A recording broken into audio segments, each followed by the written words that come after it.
খেয়াল করবেন এই যে সূর্যটা, এটার চারপাশে দেখেন যে বলের মতো কতগুলা ছোট ছোট নানা সাইজের কিন্তু গ্রহ ঘুরছে। যেমন আমাদের পৃথিবী একটা, সেটাও ঘুরছে কিন্তু। এবং এই যে একটু নীল একটু সাদা টাইপের যে ছোট্ট বলটা দেখছেন, এই যে ঘুরছে যাচ্ছে, এই যে দেখেন, এইটা হচ্ছে আমাদের পৃথিবী।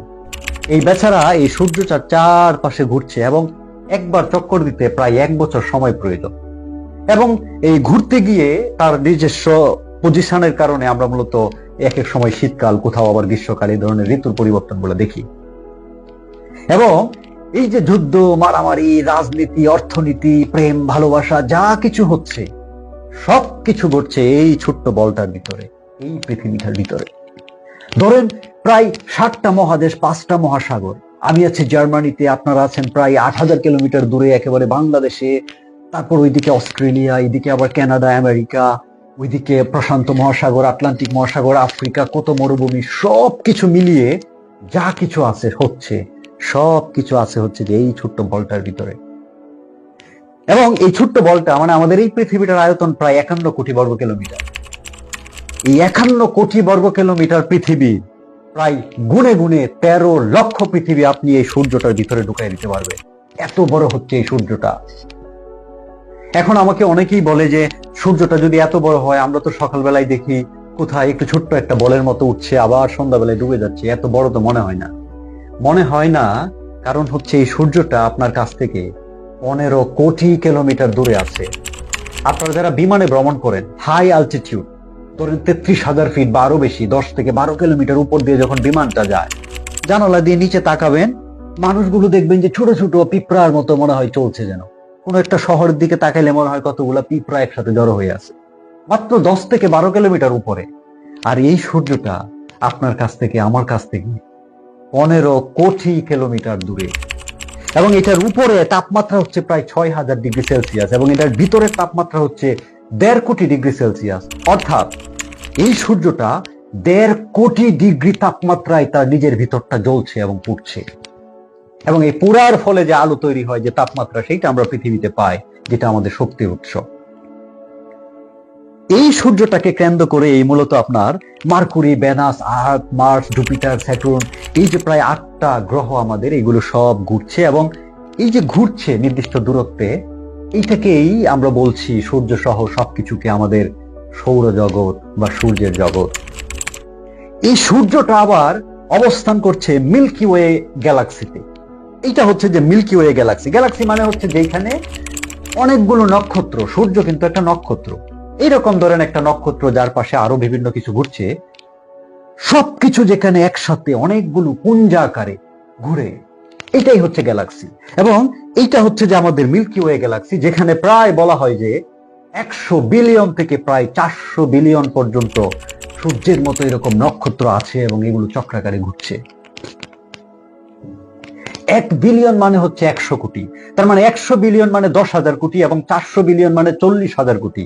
অর্থাৎ এই মিল্কি ওয়ে গ্যালাক্সিটার ভিতরে সূর্যের মতো, যে সূর্যটা পৃথিবীর তুলনায় প্রায় 13 লক্ষ গুণ বড়, এইরকম প্রায় 10,000 থেকে 40,000 কোটি নক্ষত্র থাকতে পারে আমাদের এই মিল্কি ওয়ে গ্যালাক্সিটার ভিতরে। এবং এই মিল্কি ওয়ে গ্যালাক্সিটা এত বড়, এর এক মাথা থেকে আরেক মাথায় আলোর গতিতে যাইতে প্রায় 1 লক্ষ বছর প্রয়োজন।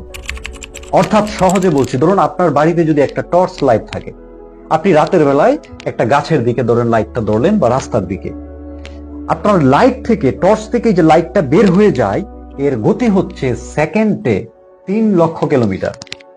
ধরেন আমাদের ওই যে চাঁদটা পৃথিবীতে যেটা রাতে দেখেন, এইটা হচ্ছে যে প্রায় 3 লক্ষ কিলোমিটার দূরে আছে। ধরেন আপনি যদি একটা পাওয়ারফুল লাইট এটার দিকে তাক করে সুইচ টিপেন, 1 সেকেন্ডে এই লাইটটা চলে যাবে ওই চাঁদে।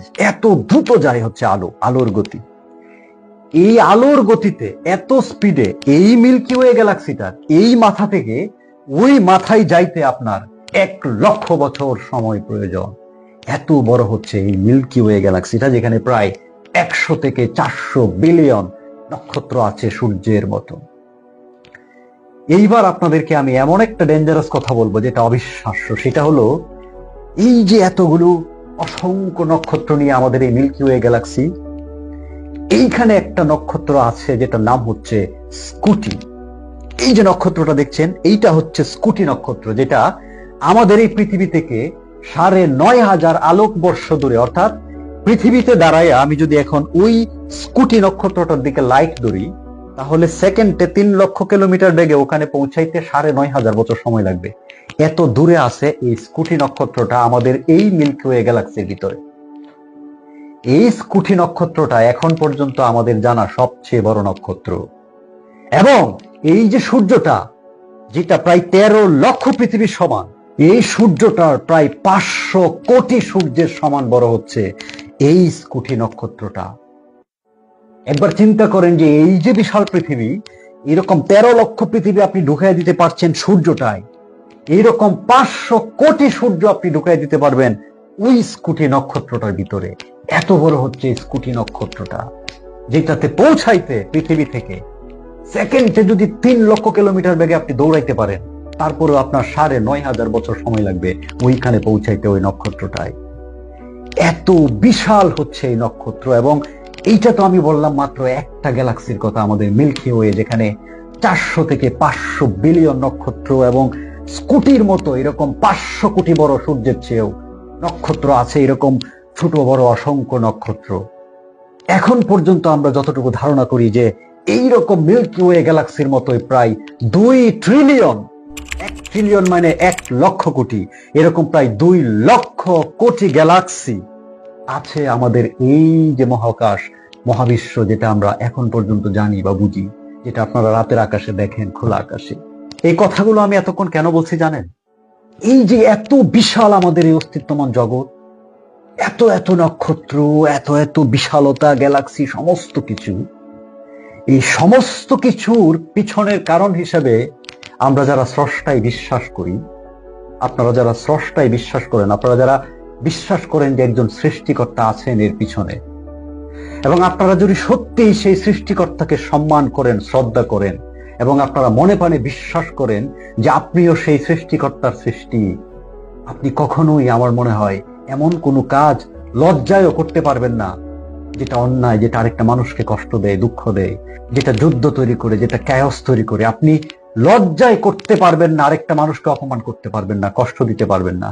আপনি লজ্জায় রেগেও যেতে পারবেন না, কারণ আপনি যদি বুঝতে পারেন এই যে বিশালত্ব এই সৃষ্টি, যেটার একটা হচ্ছেন আপনি, এবং এইটার যিনি সৃষ্টিকর্তা তাকে আপনি বিশ্বাস করেন, তাকে আপনি সম্মান করেন, তাকে আপনি মনে প্রাণে মনে করেন, তাকে শ্রদ্ধা করেন, এইরকম একটা বিশাল অস্তিত্বকে আপনি যদি শ্রদ্ধা করেন, আপনি কি করে অল্পতেই আরেকজনকে গালিগালাজ করতে পারেন, রেগে যেতে পারেন? আপনি কি করে আরেকজনকে মারতে পারেন, আরেকজনকে কষ্ট দিতে পারেন? আপনি কি করে যুদ্ধ করতে পারেন, খুন করতে পারেন? This is impossible. আমি যে মেসেজটা দিতে চাই সেটা হচ্ছে শুধুমাত্র পড়া কিংবা শোনা নয়, কিংবা জাস্ট বিশ্বাস করা নয়। আপনাকে এই যে বিশাল অস্তিত্বের যে চেইন, এই যে বিশালতা, সেইটা আপনাকে বুঝতে হবে। এবং এইটার যিনি সৃষ্টিকর্তা, তাকে যদি আপনি সত্যিকার অর্থে বিশ্বাস করেন, মনে প্রাণে শ্রদ্ধা করেন, আপনি যদি মনে প্রাণে মনে করেন তিনি হচ্ছেন আমার স্রষ্টা, সমস্ত কিছু স্রষ্টা, তার প্রতি শ্রদ্ধা থেকে আপনার পক্ষে অন্যায় করা, রেগে যাওয়া, মানুষকে কষ্ট দেওয়া, কাউকে মেরে ফেলা, কাউকে অত্যাচার করা, দুর্নীতি করার সুযোগ পেলে এই কাজগুলো আপনি তখন করবেন না। কারণ এতে করে আপনি একদিকে বিশ্বাস করছেন এমন একজন শক্তিশালী স্রষ্টাকে, আবার আপনি কাজ করছেন ভিন্নভাবে। সেইটা কিন্তু মিলছে না। তখন এটা আপনার জন্য লজ্জার, আপনার জন্য অপমানের। এই জন্য আমি যেটা বলতে চাই যে এই যে বিশালতা, এই যে অস্তিত্ব, সেটাকে নিজের ভিতরে বোঝার চেষ্টা করুন, সেটাকে রিয়েলাইজ করার চেষ্টা করুন, এবং এইটার যিনি স্রষ্টা, যাকে আপনি বিশ্বাস করেন, সেটা নিজের ভিতরে রিয়েলাইজ করার চেষ্টা করুন। তখনই দেখবেন আপনি চুপ হয়ে যাবেন, আপনি শান্ত হয়ে যাবেন, এবং আপনি আরেকজনের ক্ষতি হোক, কিংবা আপনি রেগে গিয়ে কাউকে মেরে ফেলা, যুদ্ধ করা, কারো ক্ষতি করা, মানে এক ধরনের বিশৃঙ্খলা তৈরি করা, আপনার মন তখন সেটা সাই দিবে না, বলবে যে দাঁড়াও, তুমি তো সেই সৃষ্টিকর্তায় বিশ্বাস করো যিনি এই মাপের হতে পারে। এই মেসেজটা আশা করি আপনার অন্তরে ধারণ করবে। ধন্যবাদ।